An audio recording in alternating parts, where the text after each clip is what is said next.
every type of business is a potential customer.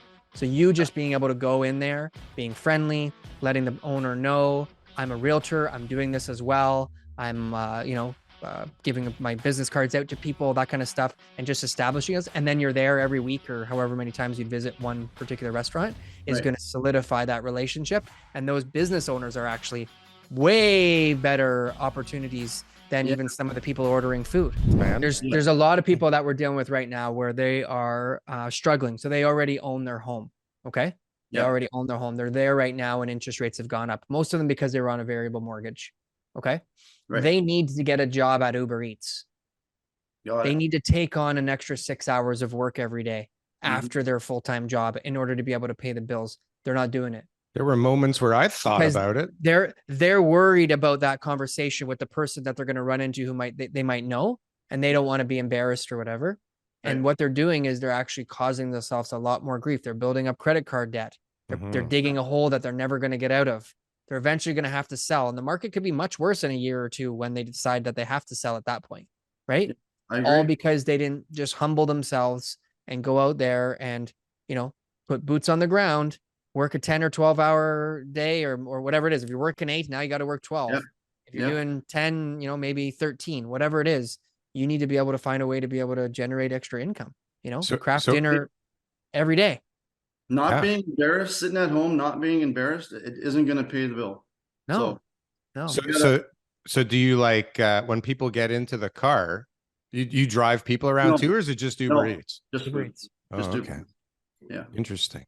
So, I just do that for now, and then like I said, I have 2 people I'm working with on the real estate side, and on the Uber Eats side, I'm just handing my cards out left and right, and I haven't had one I just started, when you seen that TikTok video I did, you just seen, I just started doing it a couple days.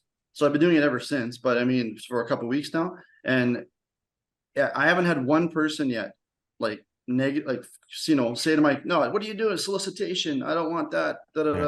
It's all. They're hungry. But now it's going to fold in on itself. It's going to be oh, I hope I get the guy, and people are going to start filming you come to the door, and it's going to they're going to mesh the TikToks together. Yeah, you're gonna be. This could be a genius move, man. And you know what? And honest to God, I never intended for get an endorsement from Uber. Yeah, I don't intended for this for anything. I just do my thing, get my name out there, this and that. And nobody ever intends for something to go 500,000 views. It just, unless you're a pro and you know what you're doing like that. I just put out videos to try and locally get my name out there and see people gain followers, all that. And then this happens, and now I'm on your great show, and I'm just hoping that's the big league. Crazy. This is the big league, right? This is basically as good as it gets from here. Okay. Now 4 more people might see anybody moving to Manitoba, get in touch with Ryan. All right. Even if you're thinking about moving 3 blocks away from where you are right now in Vancouver or Toronto or Calgary, I think you should consider Manitoba and call Ryan. Thank you. Yes, definitely. You got investment experience too. So if you're an investor and you're looking for properties that are going to be good investments, give Ryan a shout. So that way you must know the whole town by a couple more clients with all the deliveries too. So are you making notes as you're driving around going this would be good for this guy, or this would be a good idea for this? What's going on all day? Yeah, here, I'll just tell you another little thing. There's a pizza joint just down my block here. And every once in a while, I'll grab a pizza from them, right? So once I got my cards, and I got my license, I went down there and I talked to the owner, and I just said, hey man, I said, you mind if I give you a couple of cards for your friends and family, just in case, whatever. And then he goes, I'll do you one better. He goes, why don't you put them out here by the cash register? He goes, get a little card. Is that good? Is that a good placement? Well, yeah, it's just, I figured, what, people come in there, it's in my local, it's a block away. So I live in this area. So they come in there, get their pizza, they see a realtor. And if any one of them thinks that they need a realtor, whatever, my card's right there. So it's just another little add-on to get my name out there.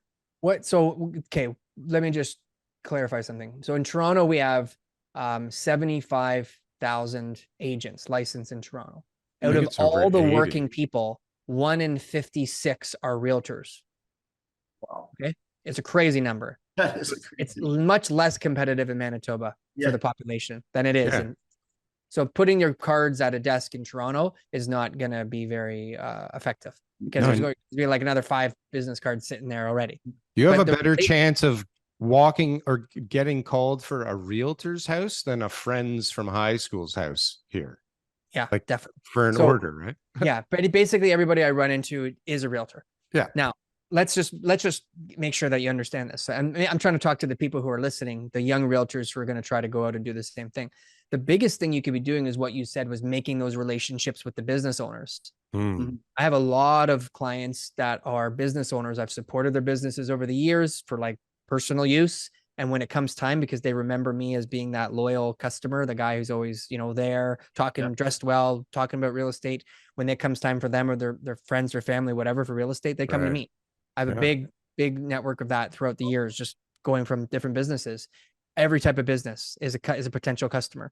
So you just being able to go in there, being friendly, letting the owner know, I'm a realtor, I'm doing this as well. I'm, giving my business cards out to people, that kind of stuff, and just establishing us. And then you're there every week or however many times you'd visit one particular restaurant is going to solidify that relationship. And those business owners are actually way better opportunities than even some of the people ordering food.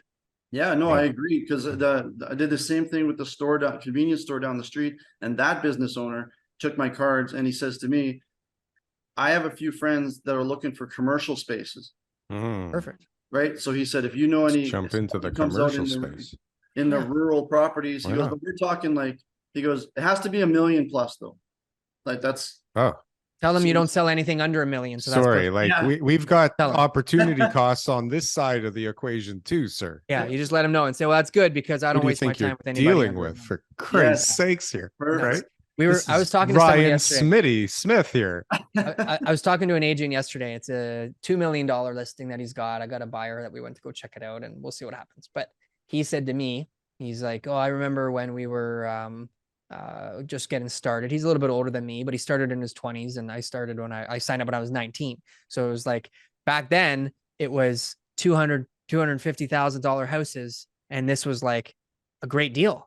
You're selling two all day long. You're collecting a good paycheck. You sold a $500,000 house. Holy smokes. That was a luxury property. You need to celebrate, right? $500,000 property. And now in Toronto, it's obviously like, that's like the lowest end, having a $500,000 listing. And so in Manitoba, cherish those $200,000, $300,000, $400,000 sales. Those are amazing. I used to be so excited for them because, you never want to be too busy or too whatever, important to not help those people, because what happens when they buy a $200,000 property from you is they sell it 5 years later for $300,000 and then buy $400,000, right? And now you got all these deals because you treated them really well. Well, it depends on where. So this is. Oh, sorry, go on. No, go ahead. Sorry. No, I was just gonna say what you were saying there about the realtors. The thing I found is that one of my clients I'm dealing with right now, she told me that this is her 2 realtors she went through. She hired, and the stuff she's telling me that they were not doing, I thought to myself, they must be seasoned realtors 20 years in or something, because it seems very lazy, to be honest. Good.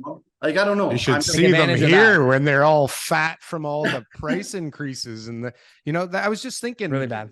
Like the prices went so crazy here that just selling one house, you were like pretty well off in Toronto, depending on where you sold it, right? Yeah. You didn't have to work any harder than you did 2-3 years earlier. You just had to sell another house, probably in the same neighborhood, and the commission double. Hey guys, thanks for watching our clips channel. Why don't you go and check out some more clips? We got lots of other good content somewhere over here. Don't forget to like, comment, and subscribe. Boom. That was good. That was good. I like that. That was good.